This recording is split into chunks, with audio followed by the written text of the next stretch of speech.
Silence. It feels louder than words. You reach out. You ask a question. You invite them to share. But what you get is distance, a pause, a wall. And you wonder, why is honesty so hard for them?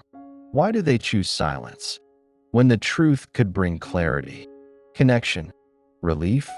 The answer lies deep in the avoidance world, a world where silence is not absence, but protection, the protective power of silence.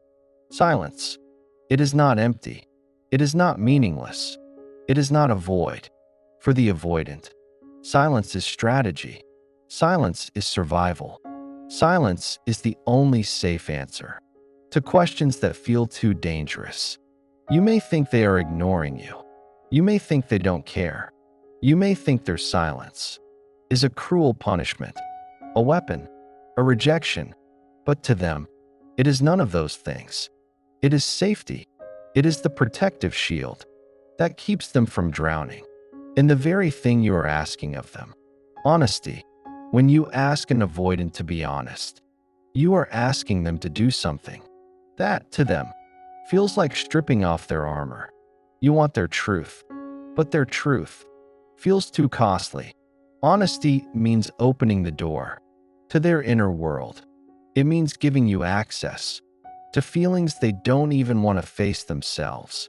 It means placing fragile pieces of their identity into your hands, hoping you won't break them. And hope is not something they are used to trusting. Think of it this way. In their childhood, honesty may have been punished. When they expressed sadness, maybe they were told, "Stop crying, toughen up." When they admitted fear, they may have heard, "There's nothing to be afraid of. Don't be silly." When they showed need, the response could have been distance, withdrawal, or cold silence. So the avoidant child learned, my feelings are unacceptable. My truth pushes people away. If I want connection, I must hide what's real. That lesson doesn't disappear. It follows them into adulthood, into relationships, into the very moments when you are begging them for honesty. To you, honesty builds intimacy. It creates closeness. It makes you feel secure. To them, honesty threatens everything. It risks exposure. It risks rejection. It risks being seen too deeply and losing control. Silence, on the other hand, feels like control. With silence, they can manage the situation. They can shut down the risk. They can hold the power. They can avoid the unbearable feeling of being seen and misunderstood all over again. And so they choose it, not because they don't care, not because they don't feel, but because they care too much. And feeling too much is terrifying. Silence is their protection against the chaos of emotions. Silence is their way of staying safe in a world that feels unsafe. But here's the paradox. Their silence does not protect them forever. It doesn't preserve closeness. It erodes it. It doesn't prevent pain. It creates it. What they see is a shield. You experience as a wall. What they feel is safety. You feel as abandonment. And this is why the avoidant dynamic is so heartbreaking. Because both people are suffering. Both are hurting. But the silence, instead of bridging the gap, only widens it. Picture this. You ask them, "Are you upset with me?" Inside, the answer is yes. Inside, they are full of feelings. Frustration, fear, insecurity. But instead of saying it, they shrug. They say, "I'm fine." Or worse, they say nothing. And you are left, confused, uncertain, spinning in self-doubt. Their silence is not indifference. It is self-preservation. But to you, it feels like rejection. And that is the wound.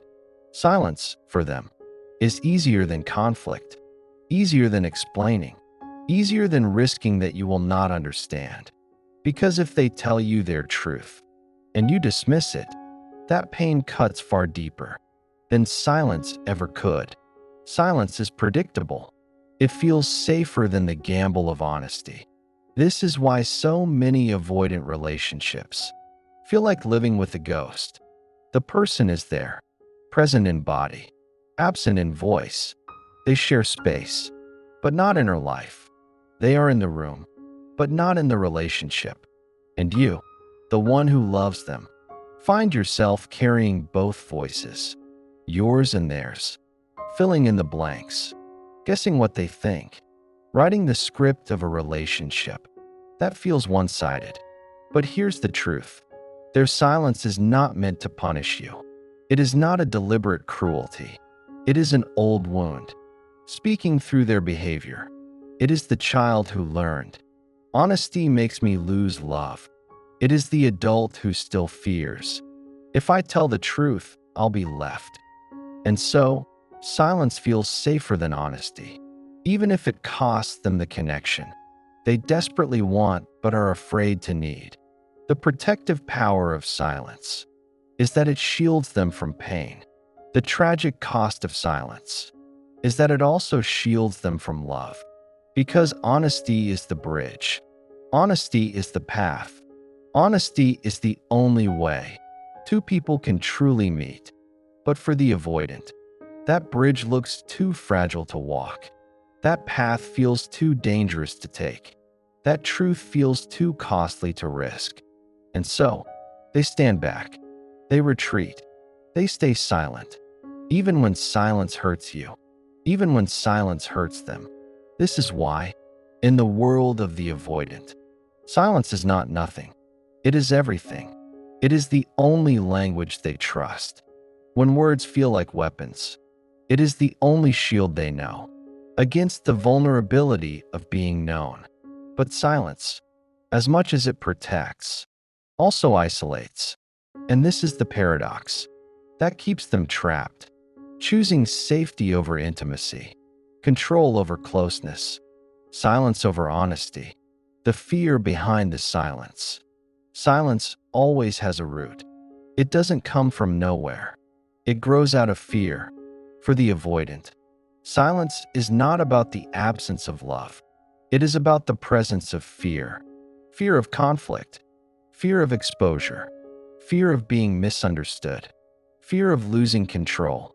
At the heart of the avoidant's silence is not cruelty, but terror. Imagine this. You ask them, "What are you feeling?" To you, that question seems simple, direct, inviting. But to them, it feels like a trap. It feels like walking into a room with no exits. Because the truth is, they don't even know what they are feeling. Or if they do, they don't have words for it. And that gap between what they feel and what they can say fills them with dread. Avoidants often grew up in environments where feelings were dangerous. To cry was to be weak. To need was to be a burden. To ask was to be rejected. So they adapted. They learned to shut down emotions before anyone could shut them down for them. They built walls to survive. And behind those walls, their feelings never disappeared. They only became buried, unspoken, silenced. Now, as adults, when you ask them to be honest, you are not just asking them for words. You are asking them to dig into a place they have been taught to avoid, a place filled with discomfort, a place filled with danger. No wonder they hesitate. No wonder they freeze. Their silence is fear, disguised as control. By staying quiet, they avoid the risk of saying the wrong thing. They avoid the risk of being judged. They avoid the risk of being abandoned. But the irony is, silence often creates the very outcome they fear. Because while they are protecting themselves, you are interpreting their silence as rejection. And rejection is the very thing they were trying to prevent. This fear runs deep. It's not about the present moment. It's about the past. A past where speaking up meant punishment. A past where being seen meant shame. A past where honesty was never safe. And so silence feels safer, more predictable, more controlled. Honesty is a gamble. Silence is a guarantee. But here's the hidden truth. The guarantee is emptiness. The guarantee is distance. The guarantee is loneliness. When you confront an avoidant, you may see anger, or coldness, or nothing at all. But beneath that surface, there is a nervous system in overdrive. Their body is bracing for impact. Their heart is racing. Their mind is scrambling for a way to stay safe. And the safest option they know is silence. Silence feels like disappearing, and disappearing feels safer than being seen. You may wonder, why can't they just tell the truth? Why can't they just say what they feel? The answer lies in the way fear rewires the brain. For you, honesty feels like connection. For them, honesty feels like exposure. For you, silence feels like neglect. For them, silence feels like relief. It is not that they don't want to connect. It is that connection feels unsafe. So they retreat into the only safety they know. Withdrawal.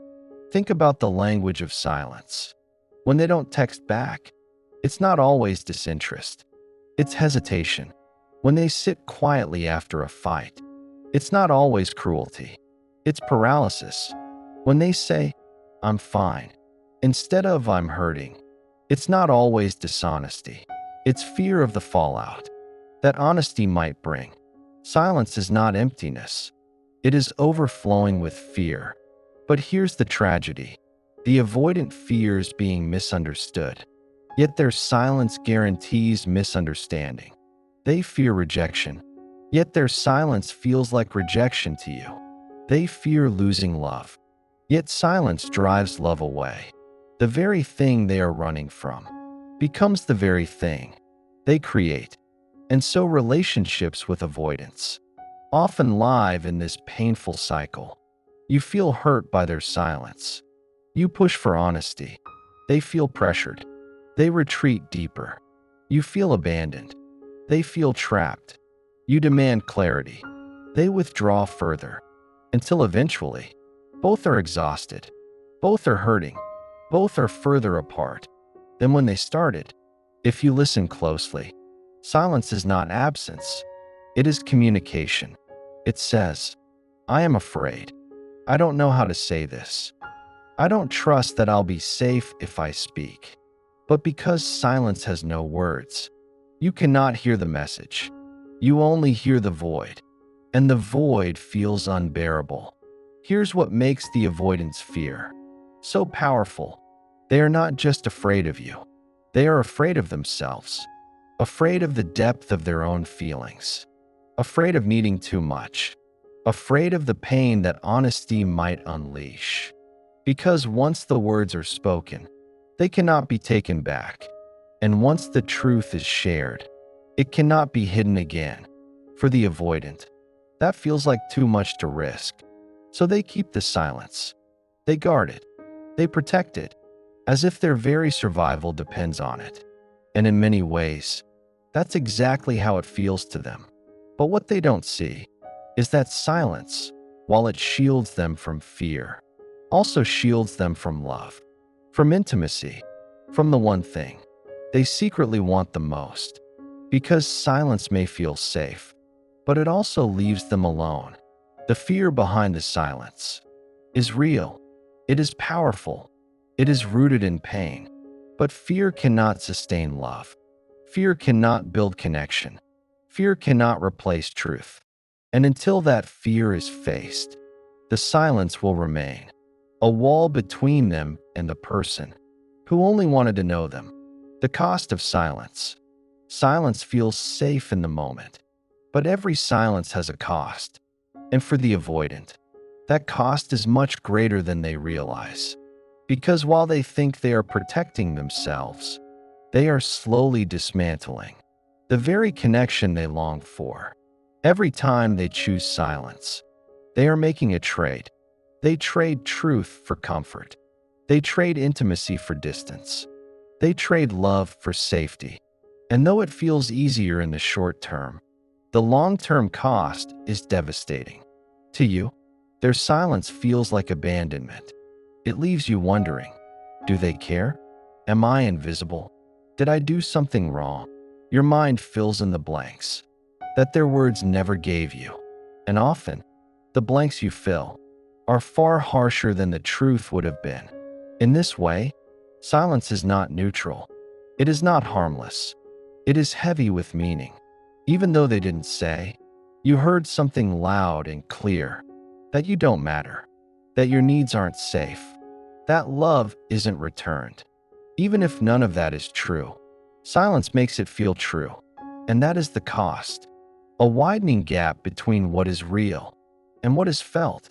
For the avoidant, the silence may feel protective, but for their partner, silence feels punishing. And punishment never builds trust. It only erodes it. Think about what happens over time. One silence becomes a pattern becomes a habit, and a habit becomes the language of the relationship. Instead of speaking, there is withdrawal. Instead of sharing, there is avoidance. Instead of repairing, there is distance, until eventually, two people who love each other become strangers, living parallel lives. The avoidant pays a cost, too. By choosing silence, they never give themselves the chance to be seen fully. They never risk finding out that their truth might actually be accepted. They never discover that love can withstand honesty. Instead, they stay locked inside their own head. And the loneliness they feel is not because their partner abandoned them. It's because they abandoned themselves. Silence also breeds resentment. When they don't speak their needs, those needs don't go away. They just get buried. And buried needs eventually resurface through irritation, passive aggressiveness, or sudden explosions of anger. This confuses their partner because from their perspective, the anger comes out of nowhere. But it didn't. It came from every unsaid word, every swallowed feeling, every silence that built up pressure until it broke. The partner pays, too. They feel like they are always guessing, always walking on eggshells, always begging for clarity. They may start to silence themselves, too, to avoid conflict, to avoid rejection, to avoid the endless waiting for words that never come. Now both are silent, both are hurting, and the relationship becomes a quiet battlefield. Silence also distorts love, because when love isn't spoken, it begins to feel absent. When gratitude isn't shared, it begins to feel unearned. When affection isn't expressed, it begins to feel unwanted. The avoidant may feel love deeply, but without words. Their partner can't feel it. Love not expressed is love not experienced, and silence is the barrier that keeps love hidden. Over time, silence doesn't just create distance. It creates stories. Stories like, they don't care about me. I'm too much. I'm not enough. Stories that erode self-worth. Stories that reshape the entire relationship. And even though the avoidant never said those words, their silence allowed those stories to grow. That is the cost. There is another cost, too. Missed opportunities for healing. Every time they choose silence, they miss a chance to repair, to rebuild, to strengthen trust. Honesty could bring understanding. Honesty could bring closeness. Honesty could bring relief. But silence brings only repetition. The same fight, the same wound, the same cycle. Healing is delayed, sometimes forever. The cost of silence is also emotional isolation. The avoidant thinks silence keeps them safe. But in reality, silence keeps them alone. Because without words, no one can truly know them. Not their partner, not their friends, not even themselves. They end up living in a cage of their own making, protected, but imprisoned. And yet, silence never fully silences the truth. The feelings still exist. The pain still lingers. The needs still demand attention. Silence doesn't erase reality. It only hides it. And what is hidden will eventually find a way to surface, often in ways far more destructive than honesty would have ever been. So the cost of silence is layered. It costs the partner clarity. It costs the avoidant intimacy. It costs the relationship trust. And in the end, the silence that once felt safe becomes the very thing that destroys the safety of love.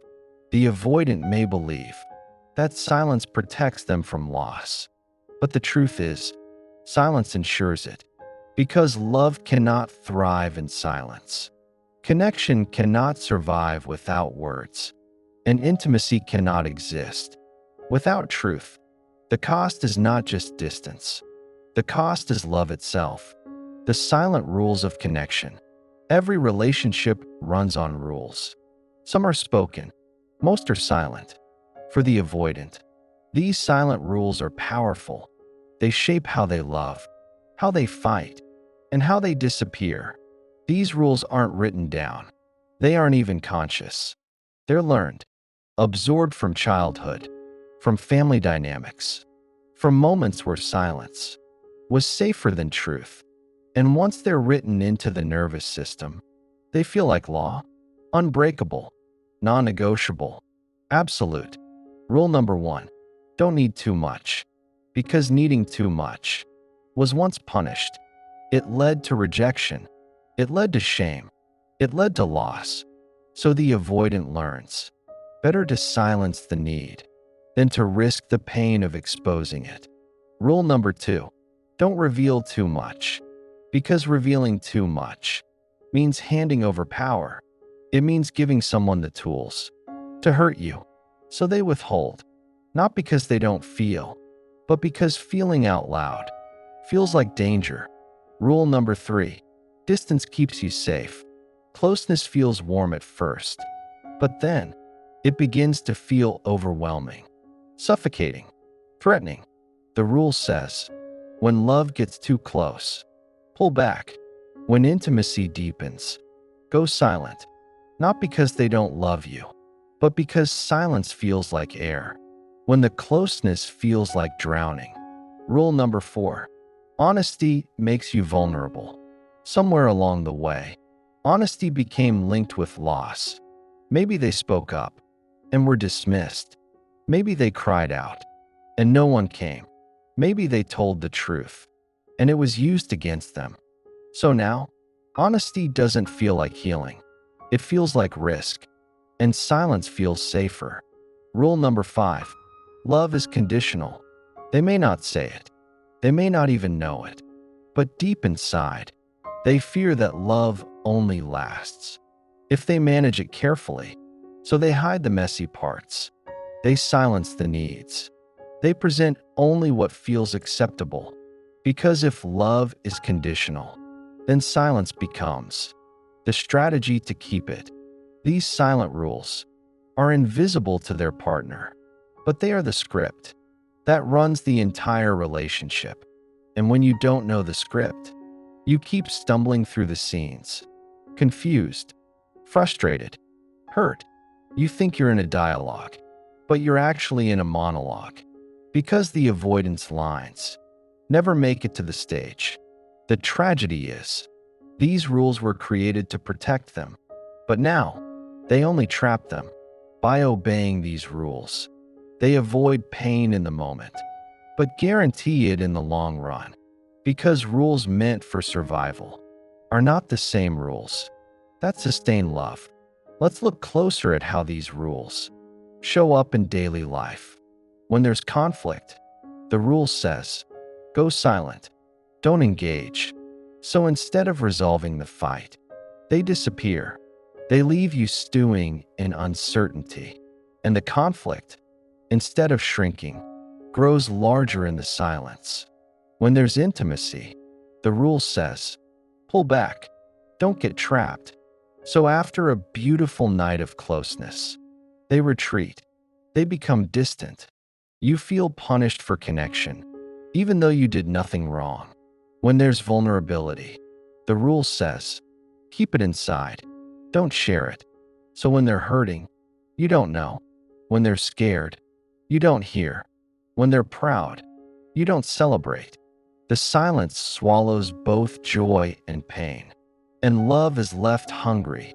For the truth, it needs to grow. When there's love, the rule says, don't trust it fully.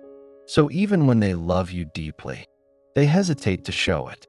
They silence their affection. They hold back their heart. And what you feel isn't the love that's there, but the silence that covers it. Now here's the paradox. These silent rules are designed to keep them safe, but in practice, they keep them lonely because connection cannot thrive under these rules. Connection needs openness. It needs honesty. It needs dialogue. It needs risk. Silence cannot hold love. It can only hide it. But there's another layer. Their partner begins to create silent rules of their own. Rules like, don't ask too many questions. Don't push too hard. Don't expect too much. Now both are obeying silence. Both are withholding truth. Both are living under laws that nobody chose, but everyone feels trapped by. This is how love becomes rigid, predictable, stuck. It's not because there's no love. It's because the love is buried under the weight of rules that don't belong in intimacy. Here's the heartbreaking part. These rules are often invisible until it's too late, until the partner is exhausted, until the relationship is fraying, until love feels more like work than joy. And even then, the avoidant may not see that the silence is the problem, because to them, the silence feels like safety, like survival, like the only way they know how to love. But these silent rules can be broken, not easily, not quickly, but they can be rewritten. And the first step is noticing them, bringing them into the light, naming them out loud, because silence thrives in the dark, but truth begins the moment it's spoken. That is why understanding these rules matters. Not to blame, not to shame, but to see the hidden script that keeps love stuck. Because once the rules are visible, they no longer have to be obeyed. The avoidant may never admit it outright, but deep down, they long for freedom, too. They long to drop the silence, to risk honesty, to believe love can hold their truth. But longing alone isn't enough. It requires practice. It requires courage. It requires rewriting the rules, rewriting silence into truth. Silence feels safe, but safety is not the same as love. And at some point, the avoidant begins to feel the cost of words unsaid, the cost of truths unspoken, the cost of love half-lived. Because silence doesn't just protect, it isolates, it empties, it erodes. For love to survive, something must shift. The silence must loosen. The truth must rise. But how? When silence has been the survival tool for an entire lifetime? When honesty feels like stepping naked into a storm? The answer is not quick, and it's not easy, but it begins here, with the smallest crack in the wall. The first step is awareness. When the avoidant notices, I went silent just now, instead of, that's just how I am, a door opens. Awareness is not yet change, but it's the seed, the beginning, the moment when silence is no longer invisible. The second step is risk. Risking honesty in a safe place. Risking a small truth. Risking saying, I feel overwhelmed. I need space.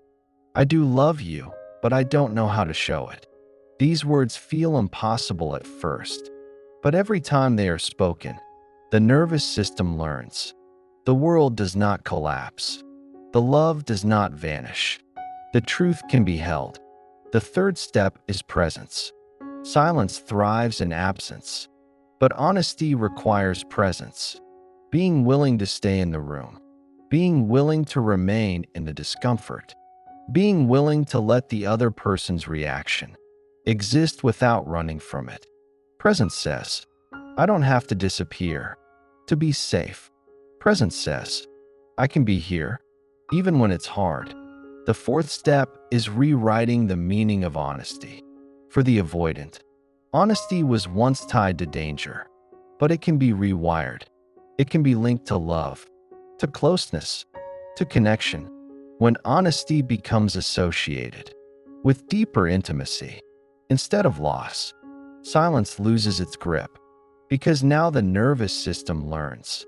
Truth is not a threat. Truth is the bridge. But this rewriting is not only the avoidance work, it also happens in the space between, because the partner, too, holds a role, not in rescuing, not in forcing, but in showing, over and over, that honesty is not punished, that truth is safe, that silence is not the only option. This doesn't mean accepting neglect. It doesn't mean waiting forever. It means understanding that silence is not about you. It's about them, their wiring, their history, their fears, and that understanding creates the space where change is possible. But here is the difficult truth. Not every avoidant will rewrite the rules. Not every silence will break. Not every love will learn to speak. Some will remain behind the wall. Some will choose the comfort of silence over the risk of honesty. And if that is the case, then the partner must choose, too. Do you remain in a relationship where silence replaces truth, where survival replaces intimacy, where protection replaces love? Or do you step into a life where your own voice is free, where your needs are honored, where your truth is met with truth? Because silence doesn't just cost the avoidant. It costs you. It costs your peace, your clarity, your worth. And you cannot spend a lifetime paying for someone else's silence with your own self. But when the avoidant does choose honesty, when they risk truth, something extraordinary happens. Love deepens, connection expands. Walls that once felt permanent begin to crumble, and in the rubble of old rules, something new is built. A love that breathes, a love that speaks, a love that trusts. Imagine this moment. The avoidant looks at you and says words they've never said before. I was scared. I shut down. I didn't know how to let you in. And then the silence breaks, not because the fear is gone, but because love has become stronger than fear. This is the transformation. Silence was the armor. Honesty is the bridge. Silence was the prison. Honesty is the freedom. Silence was survival. Honesty is love. So why do avoidants choose silence over honesty? Because once, silence kept them safe, but it also kept them small. And the question for them, and for anyone who loves them, is whether safety is worth the cost of never being fully known. Love demands risk. It demands vulnerability. It demands the courage to speak the truth, even when silence feels easier. Because in the end, only truth sustains love. Only honesty builds trust. Only openness creates intimacy. And when the silence finally breaks, love is no longer half-lived. It becomes whole, alive, real. And that is the hidden hope inside the silence. That even the quietest love can learn to speak.